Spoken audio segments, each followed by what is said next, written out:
folks. We're here with a special episode of Unfinished Business. Today, we're going to talk about the Oscar nominations for 2022, the good, the bad, the ugly, what we feel got snubbed or should have found a way in there. I am your host, Jeff Galashaw, or Jeffrey Galashaw, depends how you like me. I am your host, and with me, as always, is Mr. Andre Joseph of AJ Epics Productions. Salutations. Okay, so we're gonna talk about again Oscar nominations. We're gonna go through category by category. Don't worry, we're not going through every category. We're not sticklers to live action short subject and what should have got nominated. But let's first start with writing original screenplay. We have the nominees: Belfast, Don't Look Up, King Richard, Licorice Pizza, Worst Person in the World. Any that you feel maybe shouldn't be in there? Good question. I haven't seen Belfast. Neither and have I. I feel like Don't Look Up is like one of those last minute entries that they just kind of threw in there. Um, if you ask me which one I would like to see win, it would be Licorice Pizza. I have a bias for it. Same here. I mean, I guess King Richard. Is that really an original screenplay, considering it's based on a life story? But I guess nobody really wrote a book about it before. I don't think there's a book that I'm aware of that really gets knee deep into their story.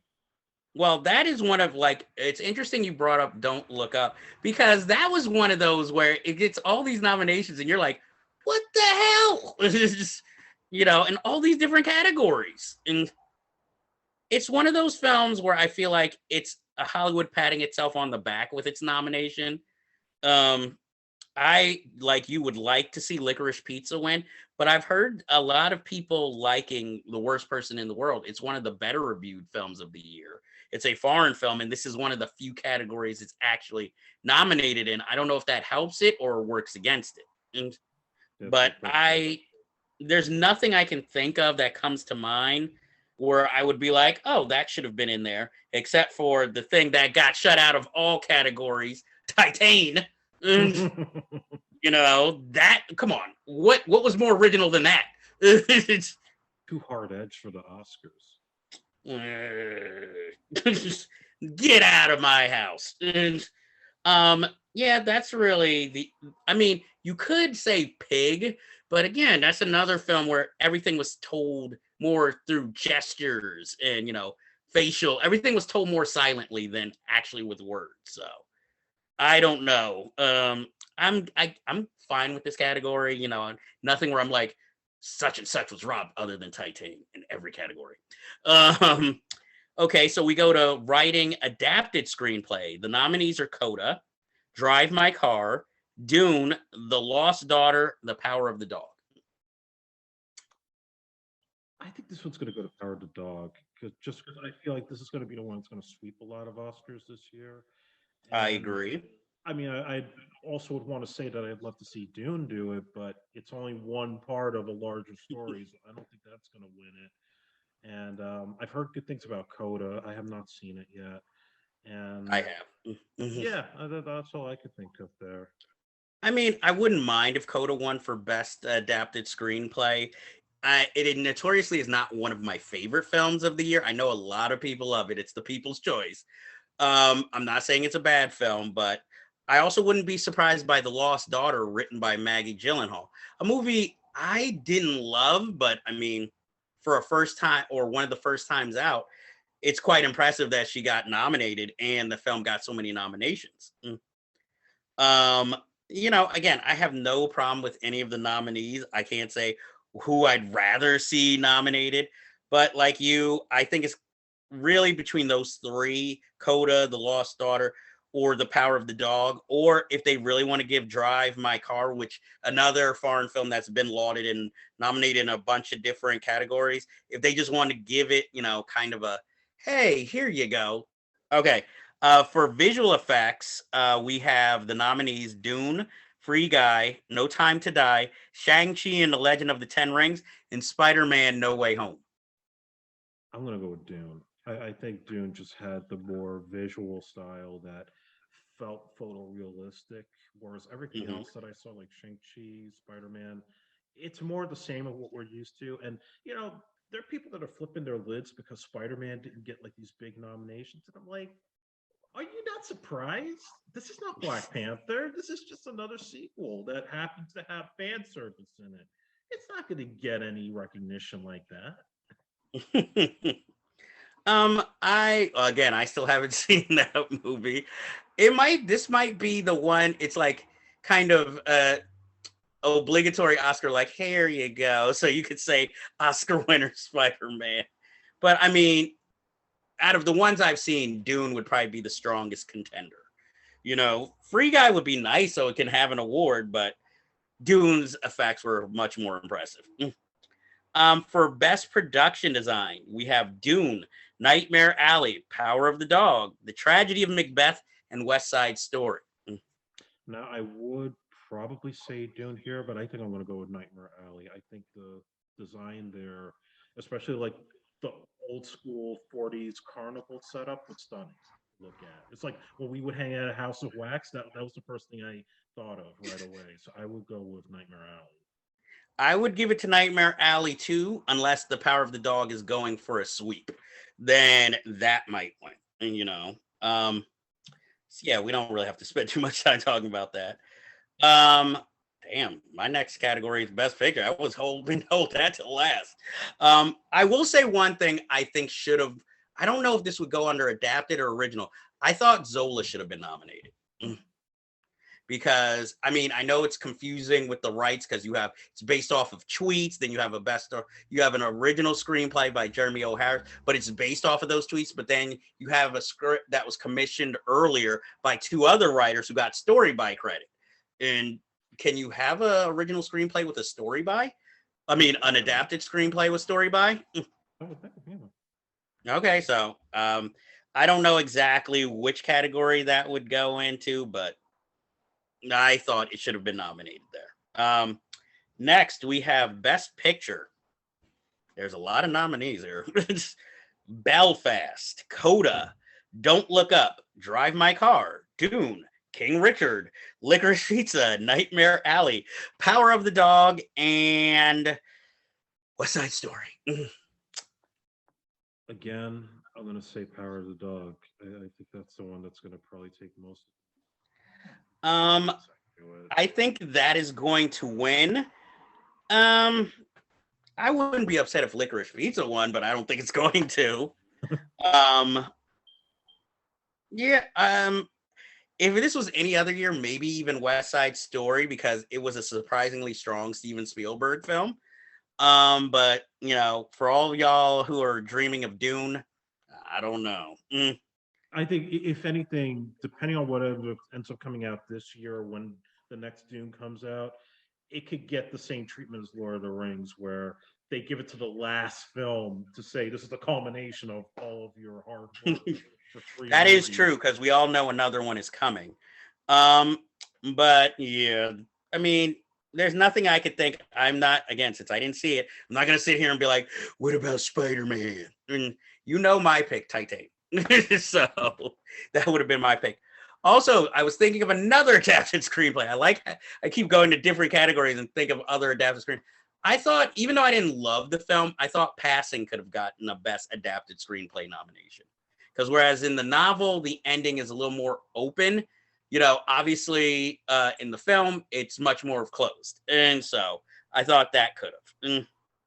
This next one, I really have no opinion on. I can tell you who I think will win, but best original song, Be Alive from King Richard, Das or You Gatas from Encanto, Down to Joy from Belfast, No Time to Die, No Time to Die, and Somehow You Do from Four Good Days, a movie I don't even recall.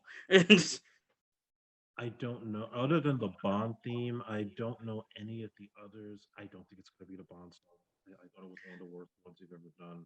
I think it's gonna go to Encanto. And yeah, and I was shocked here that they picked the least pop. Obviously, there's a very popular song from Encanto. Was it? I can't remember the name of it, but I thought that would be the nomination and winner. But we'll see.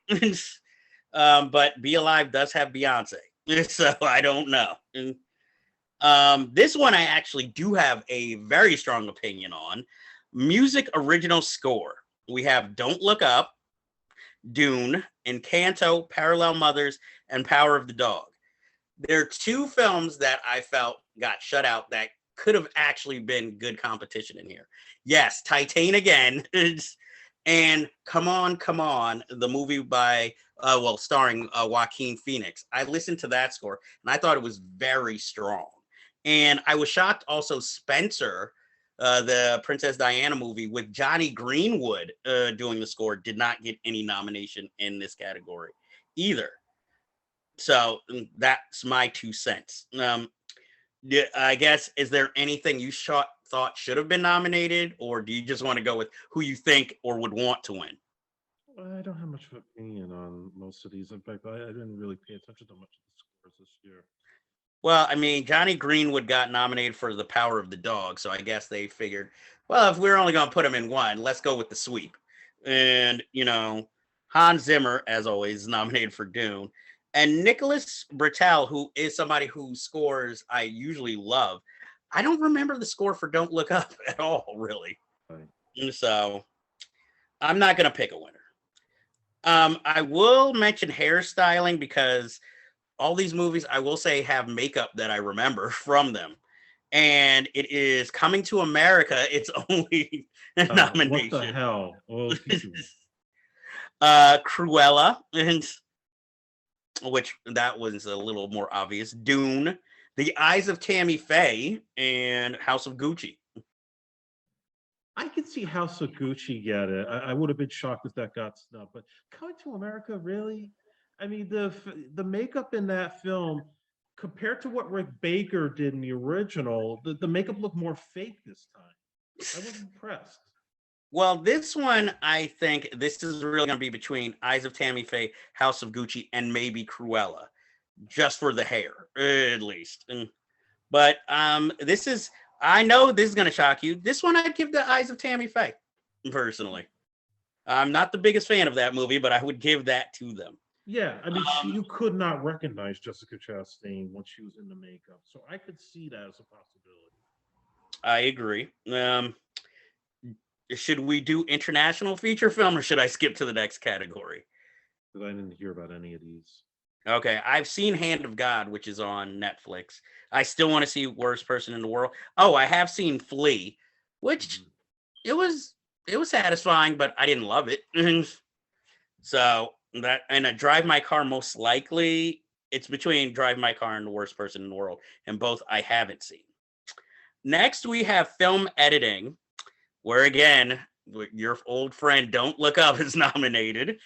Dune, King Richard, Power of the Dog, and a surprising nomination for Tick Tick Boom. Tick Tick Boom got a shot. Again, maybe Power of the Dog gets it, just like sweeping the rest of them. Dune's got a good shot too.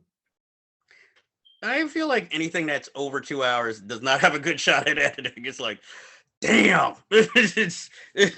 what did you cut? Especially for Dune. It's like, you have 50,000 different storylines. What have you cut here? It's I can't really guess. I did see Tick Tick Boom recently. Again, this could go either way. It's not, I hope not, Don't Look Up, because that was long too.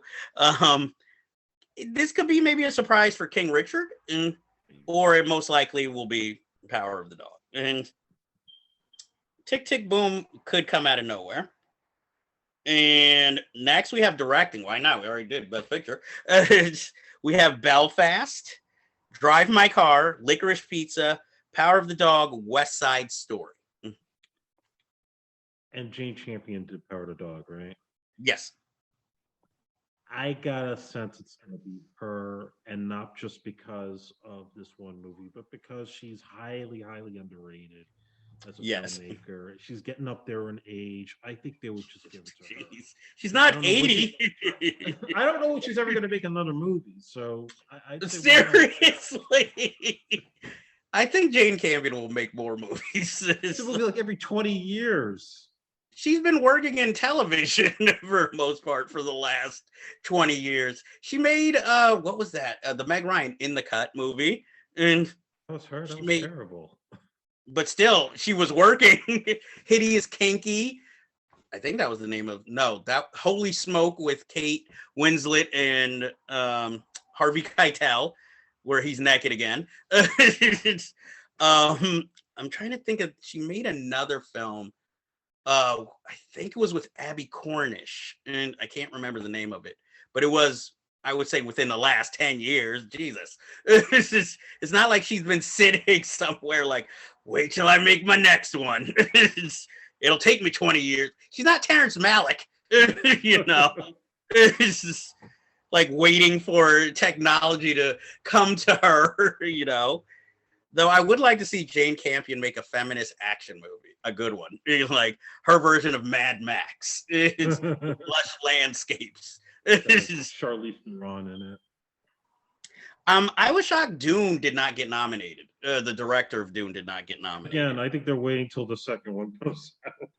Okay, because I'm like, wow. I mean, yeah, I'd like to see Paul Thomas Anderson win, but it's not gonna happen. No, not gonna happen. And this is probably the first time where would have been rooting for Steven Spielberg, you know, because I cannot get over how much I actually like that film and how artistic it actually is, you know. So good for you, Spielberg. You finally got me back. And, you know, costume design. We have Cruella, Cyrano, Dune, Nightmare Alley, West Side Story. Cruella's got a good shot. Nightmare Alley definitely has a chance. Yeah, I would say one of those two. I agree. I mean, Dune, I would say more for the outlandish outfits, but still, if we're going creative wise, Nightmare Alley and Cruella, definitely. Now, here's the very interesting category: cinematography. We have Dune, Nightmare Alley, The Power of the Dog, The Tragedy of Macbeth, and West Side Story. You know, okay. So Dune is really amazing to look at, but I gotta say, from the few things I've seen of West Side Story, it does have that 1960s look with the colors and the way Spielberg directs. That may have a chance, even though his cinematographer Janusz Kaminski has already won numerous other awards. I think he outdid himself on the cinematography in that movie. I would like to give it to West Side Story, but shockingly, I think Nightmare Alley has a good chance in this category. That would be my pick.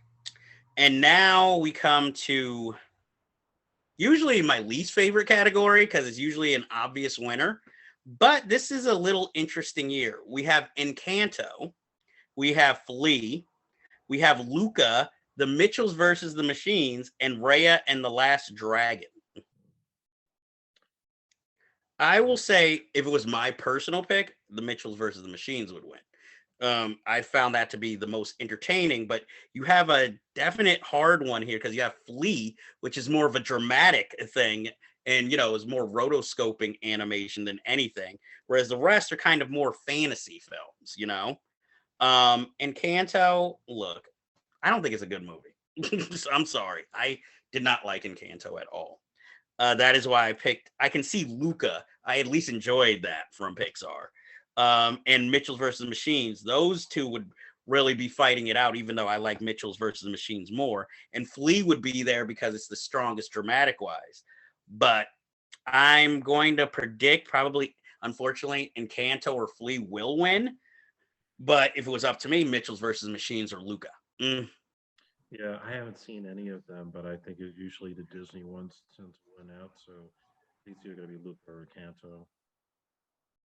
Okay. And now we get to actress in a supporting role. We have Jessie Buckley, The Lost Daughter, Ariana DeBose, West Side Story, Judi Dench, Belfast, Kirsten Dunst, The Power of the Dog, and Anjanou Ellis, King Richard.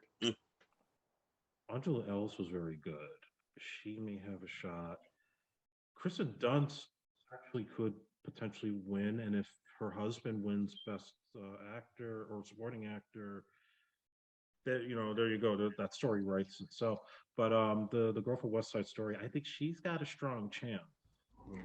I think she has a strong chance, and she'd be my personal pick. Even though I like Jessie Buckley and she is good in The Lost Daughter, I also feel like her and Jesse Plemons' nominations might be payback for not nominating them last year for I was it I think something the Charlie Kaufman movie, and I'm thinking of Ending Things.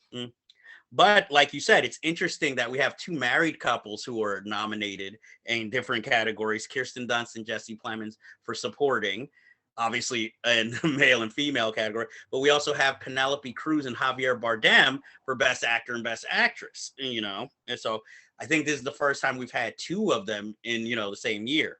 Right. This is one where I felt there were some snubs. I felt Riley Keough should have been nominated for Zola, though that would have been kind of controversial, considering she has kind of a black scent, or some might be saying she's playing, kind of a racial character. And I also thought Ruth Negga would have gotten nominated in this category. Movie and that performance was if anything, that's the strongest performance and part of the film, and I was shocked, like they totally passed by her in that role. But I am pulling for Ariana DeBose because she is the thing you will remember most about West Side Story. And also, before we go to Best Supporting Actor, I also thought the guy who played the leader of the rival gang should have gotten nominated for Best Supporting Actor. He was one snub I was shocked. Mike Face, because let's face it, we all knew Ansel Elgort ain't getting anywhere near a nomination for that movie. And I know a lot of people thought Rita Moreno would get nominated again for her different role in it. I was not one of them. I was like, she's fine in the film. I wouldn't give her an Oscar for it or a nomination. So next, we're going to go to Best Actor in a Supporting Role. We have Ciarán Hinds, an actor I actually like, Troy Kotsur for Coda. We have Jesse Plemons for Power of the Dog. That was kind of a shock. J.K. Simmons being the Ricardos, and Cody Smith McPhee for The Power of the Dog. I'm going to go with Jesse Plemons. He's the one I actually didn't understand his nomination. Not that he's bad in the film, but he's really barely in it. And when he is, he doesn't have anything to do but really be the straight man to everybody. He's trying to comfort his wife. He's trying to get his brother to act civilized. So I was just like, yeah, that's pretty much it. That's all he has to do. But again, I love Jesse Plemons as an actor. If I was picking, I'll admit I didn't see Being the Ricardos. That was kind of a surprise nomination too. Ciarán Hinds, an actor I've loved. I didn't see Belfast, so I can't really give my opinion. But I would actually go with Cody Smith McPhee for Power of the Dog if I had to pick one. It's a strange performance, a delicate performance, and he pulls it off in looks and inflection. Plus, I'll give him points. He was in Dolomite Is My Name. So I got to give him that credit too, So if not him, this might be the only time I would vote for Coda with Troy Kotsur. I did see the film. He does give a strong performance, and he's only the second really deaf actor to get nominated for an Oscar. I mean, the guy from what was it? Sound of Metal, he was also deaf. Did he get nominated last year? Yeah, he was the med. Yeah. But he can actually hear, but most of his role is played with signs. So sorry if that hand gesture was insulting. Anyway, let's go to Best Actress or Best Actress in a Leading Role. We have Jessica Chastain for The Eyes of Tammy Faye. We have Olivia Colman in The Lost Daughter, Penelope Cruz, Parallel Mothers, Nicole Kidman being the Ricardos, and Kristen Stewart for Spencer. Its only nomination. Kristen Stewart has a chance. I feel like they're going to go for Olivia Colman for some reason. So do I. I would like a wild card of Jessica Chastain winning. because again, she's the only thing I really remember and loving about that film. You know, um, I mean, well, I didn't see Penelope Cruz in Parallel Mothers, even though I did want to see that movie. And Nicole Kidman, it's like half the people say did a good job, another half say not so great. So I didn't see it yet. So Lucille Ball than Nicole Kidman. okay, I can't say because I didn't see it yet. I'm working on it. But it would be, I guess, Kristen Stewart would shove it in everybody's face if she won for Spencer. Though she's like, yeah, I went from Twilight to this. Yeah, suck it. But then again, Emma Stone went from what was this, Super Bad to La La Land. So why not? Um, and in the last category, actor in a leading role, with two surprise nominations in this category: Javier Bardem for Being the Ricardos, Benedict Cumberbatch, Power of the Dog, Andrew Garfield for Tick Tick Boom, Will Smith, King Richard, and Denzel Washington, The Tragedy of Macbeth. There are three heavy hitters in this category who are all against each other. I believe Will Smith will win. His main competition is Denzel Washington in The Tragedy of Macbeth and Benedict Cumberbatch for The Power of the Dog. So I'm going to say this because obviously my heart was broken last year. Um, I want Will Smith to win. I think he gave the strongest performance out of all those actors, Mm-hmm. but it's the Oscars, and I feel like they'll sweep the rug from under us and give it to Harvey or Bardem or I Benedict Cumberbatch. I would. Well, let me put it this way: I would rather Benedict Cumberbatch win, even though again I didn't see Being the Ricardos and I over even said Javier. last year that if Riz Ahmed beat Chadwick Boseman, I would have been okay with that just because of the Mm-hmm. quality of that performance. But I didn't think Anthony Hopkins needed another Oscar, no matter how good the father was. Here, I really do think Will should get it, but I feel like they're going to try to sweep the rug from under us again. That's just how I think it is. Well, one person I should have known wasn't going to get nominated, but I still had my fingers crossed. Nicolas Cage and Pig somehow getting a nomination would have been nice. Um, but also here, I will admit, I saw Tick Tick Boom recently, and it's Andrew Garfield is a improvement over Eyes of Tammy Faye, and he works really hard in Tick Tick Boom. And I would say if he's the nomination is more for the second half of the film than the first half of the film, because the first half, again, I feel like he's playing a role. I don't feel like he's inhabiting the role. In the second half, that's when I feel like the real emotion and he's finally coming into his own in the character. I don't know if it was filmed sequentially, but the second half feels a lot stronger than the first half of the film. So I can understand his nomination there. And I mean, he's the main person in it. So, of course, he's the only one who got nominated for it other than film editing. But, you know, I wish, in any other year, maybe I'd be behind him. But this year, I got to give it to, strangely, Will Smith, I think Andrew Garfield, he's getting his stepping stones now, and I think the best role that he'll do, it hasn't even been filmed. I think given a couple of years, he's going to probably be up on that stage in no time. That's true. I kind of wish they would have waited to make American Psycho to see his version of as Patrick Bateman. He would be an interesting choice. Films that I'm shocked kind of got shut out all over. I was shocked, but then again, not too shocked. Respect did not get any nominations. Yeah, that one. I mean, again, John Foster was great, but it was pretty much a straight biopic. There wasn't anything eye-opening about it. It wasn't Ray. Let's put it that way. True. Well, very few biofilms are. Shoot, even Bohemian Rhapsody is no Ray, and I got a Best Actor. you know. I was also, again, I've already said I worded all these nominations for Don't Look Now, but also I was a little shocked at Belfast just came out. I mean, I know a lot of critics lauded it, but it got like I think 6 or 7 nominations. that just came out of nowhere.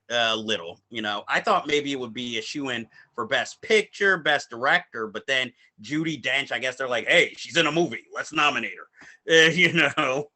And maybe Syrian Hines, I know I had heard a lot about, so I figured he'd get nominated. And again, he's a great character actor who never gets the respect he should. I think he could be this year's Richard Jenkins. Maybe. Like one of those actors who you've always known, and then it's like, finally I win. Or what's the actor I always have to ask you his name, and even though I love him as an actor, he was in the Tom Hanks Steven Spielberg spy film. Oh, Mark Rylance. Mark Rylance. There's a guy who I also doesn't think it's enough like respect. He was probably one of the few things I liked in Don't Look Now, or Don't Look Up. Sorry, that Don't Look Now. Totally different movie, but a lot better filmmaking. So, and is there anything you'd like to say about this group of nominees? Uh, Not much. I mean, I've kind of given up on the Oscars over the years. Don't give up. Mm, It's just little controversies I can't really get into here. But yeah, I mean, it's a good pool. Even if there were some shutouts, the shutouts weren't okay. the worst thing ever. I mean, if you're one that's going to complain about Spider-Man or Ghostbusters not getting picked up, it's like, come on, guys. You know what kind of movies they are. They go for the art house films usually. I mean, the one that still surprises me is Don't Look Up getting as many nominations as it did. I think that, again, it had a good message, but it was too on the nose. It was not subtle. And these other movies had a lot more subtlety to their material, especially Power of the Dog. Well, do you think it's might be because it's more Hollywood friendly, with all these stars, it's taking up a social message that's not too deep, it's not like, oh, racism. No, it's like, oh, the climate change and the planet, Well, without getting too heavy into politics here, Hollywood is very left and they have their politics when it comes to their stars. And when there's movies that tackle the important issues of the day and taking the right side on it, they're going to highlight those movies. It's plain and simple. That's true. Like I said, my major Titan being shut out. But I'll admit I will watch it. I'm sure I'll be shocked by some of the winners, but I still like it for the glitz and glamour, and it's an award show, and it's hard to say. It's inside Hollywood, so that's who they're going to give it to. I mean, there's certain ones I'm pulling for, and we're still talking about it year to year. And I know you've been damaged by the Chadwick Boseman loss last year, which jaded you heavily towards the Academy Awards. But I'm hoping for the best this year. Entertaining. I'm gonna watch it either way, and I'm sure I'll have complaints. That might warrant another discussion. But I just really want to talk about it because I had a lot of opinions, about things that were shut out, things I thought should have been nominated other than Titan people. But, that was the major one. Yeah. And also just wanted to let you know I saw Tick Tick Boom. you know.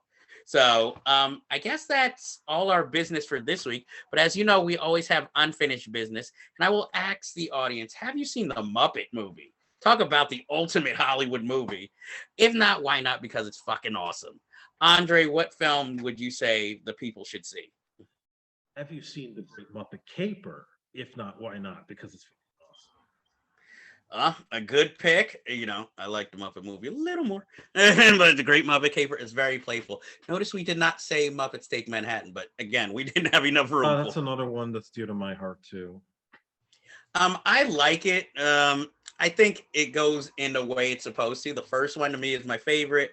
Great Muppet Caper is really good, but just can't surpass the Muppet movie. And then Muppets Take Manhattan, a grand finale. And we got Muppet babies out of it, so it made our childhoods very happy. Whichever way you can find the classic Muppet Babies episode, do it because it will never officially get released with all those clips. And not the clips, not the music. You were screwed. Didn't they have a Muppet Babies album though? I think it was. Yeah, because I remember there was one song I always loved about building a rocket ship to the stars. I don't know why, but that song That always was stood out. solid. Yeah, that song always stood out. That's why I managed to get some episodes through nefarious means. But that will always be one of my favorite childhood cartoons. Well, next time maybe we should just do an all Muppet show. you know. Yeah. I'm like, I am not opposed to that.